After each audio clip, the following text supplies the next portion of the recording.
si bien ha sido el monstruo creado por el régimen cubano, es un instrumento simplemente. Quiero decir que si el día de mañana tienen que cerrar Gaesa y crear otros instrumentos que sean muy parecidos con otro nombre, lo van a hacer. Y quizás en este comercio exterior, en esta importación de alimentos, este negocio de más de 2.000 millones de dólares que tiene el sector privado, quizás ahí ya se nos está manifestando cómo va a ser la transición de Gaesa hacia un nuevo poder. Hay que recordar que en Cuba es muy fácil saber, hoy es público en internet, los nombres de los líderes de Gaesa son públicos. Y de una forma muy ingenua uno se preguntaría, con la que está cayendo en Cuba, con la bajada del turismo sistemática desde hace un montón, siguen construyendo hoteles. ¿De dónde viene la construcción de tanto hotel que en muchos casos está al 5% de la capacidad hotelera? Se habla de lavado de dinero, se habla de infinidad de cosas, pero Gaesa siempre está en el centro. Cuéntanos un poco sobre, sobre la base de la investigación que hiciste sobre Gaesa, Alejandro. Bueno, un poco complicado, son muchas cosas. Pero son muchos billones de dólares en paraísos fiscales. Yo recuerdo a López Calleja en Luxemburgo, una investigación que nosotros hicimos en el medio anterior que yo estaba, y se hablaba ya de billones y billones de dólares. Creo que eran 168, corrígeme si estoy equivocada. Bueno, la última actualización que hizo el diario The Economist sobre Gaesa estimaba presupuesto ahora mismo, presupuesto no, capital del que deben estar disponiendo en bancos sería alrededor de los 1.000 millones. Una cifra Imagínate. Que es mucho más, un poco más realista que aquellos 18.000 millones, que no es posible que una empresa tenga semejante capital de trabajo. O sea, si es posible... Por 70 años robando al pueblo como lo han robado...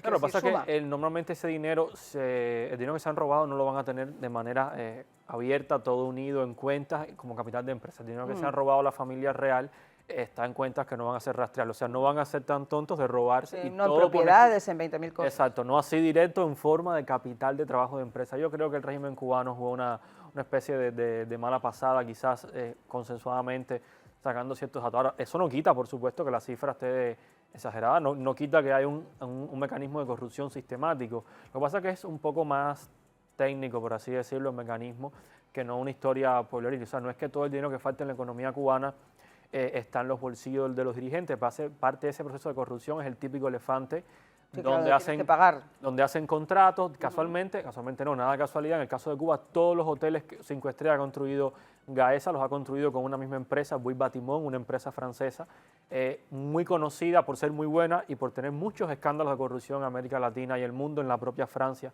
tiene escándalos. Por tanto, ha habido un proceso sistemático de construir hoteles y posiblemente todo indica que hay detrás presupuestos inflados para que la élite cubana se lleve el dinero. Digo si no, ¿cómo se puede en el Parlamento Europeo defender la causa de Cuba si no es porque la mayor parte de los hoteles españoles y franceses, y me estoy tirando a la piscina sin agua, se hacen allá porque obviamente por debajo de la mesa es como la canción de Ana Belén, por debajo de la mesa? Qué bueno que te tires, sin acusar a nadie, muy poca gente se tira ahí. Creo que es muy evidente que si una de las 5 empresas más grandes que existe en Francia es posiblemente el principal aliado económico del régimen cubano, y Francia es el segundo país en relevancia en toda la comunidad europea, es evidente que hay una influencia clara. Aparte, Bouygues Batimón controla telefonía, televisión, o sea, no es un emporio solo de construcción, que controle la línea de política exterior de la comunidad europea con Cuba. Eso es bien claro. Yo decía esto porque la corrupción a veces no es que el político se lleva todo al bolsillo, es que un político destruye un país completo por llevarse un sobre con $1 millón. En el caso de Cuba, como controlan,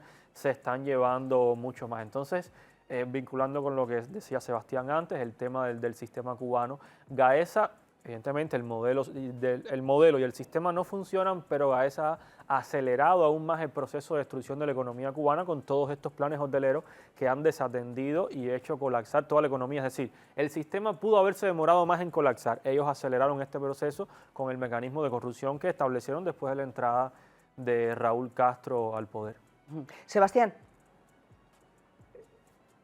El fenómeno de Gaesa, que empezó como una pequeña empresa militar, un experimento de Raúl Castro en los años 80, y eventualmente se convirtió en el monopolio que es hoy en día en Cuba, lo vimos crecer ante nuestros ojos de manera acelerada después de la famosa apertura de Obama en el año 14.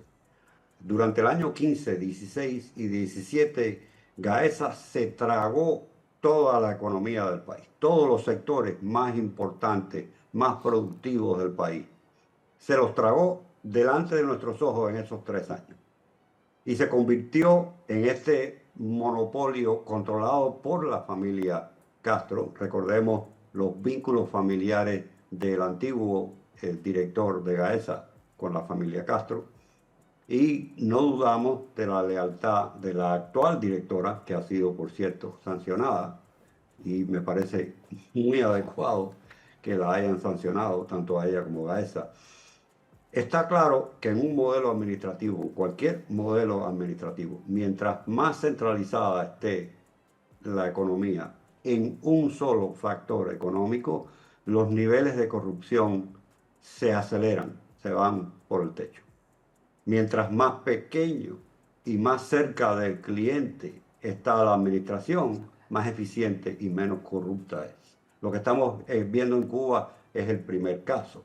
Una hiperconcentración de los servicios y la economía en una sola empresa, controlada además por una entidad que no tiene que dar cuentas. Porque lo que decía Rubio, por cierto, lo explicó brillantemente para la prensa norteamericana, que nunca sabe por dónde viene el agua, es que esta empresa controla la economía del país y no le da cuentas a ese Partido Comunista que supuestamente es el gobierno real del país. No rinde cuentas y no paga impuestos.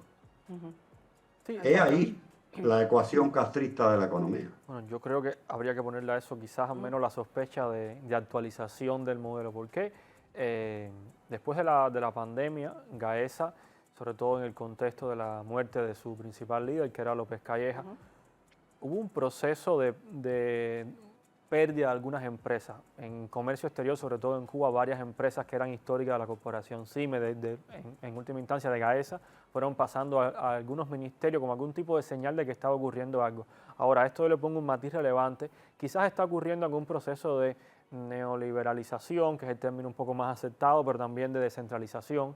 ¿Por qué lo digo? A partir de la apertura al comercio, bueno, mal llamada apertura al comercio exterior para el sector privado, voy a usar ese término para no perderme en la cuestión técnica, Gaesa perdió parte del monopolio sobre las remesas. Hoy las remesas a Cuba es un circuito económico de envío de dinero, importación de alimentos por la vía privada. Cuesta creer que en un sistema autoritario como el cubano, con un aparato de inteligencia tan milimétrico, de pronto haya ocurrido una pérdida de más de 2.500 millones de dólares de Gaesa y haya ido a manos de un grupo de empresarios privados así, sin más. Hay que recordar que todavía es un misterio en el contexto cubano cuál es la infraestructura financiera bajo la cual ocurre ese trasiego de dinero de un lugar a otro.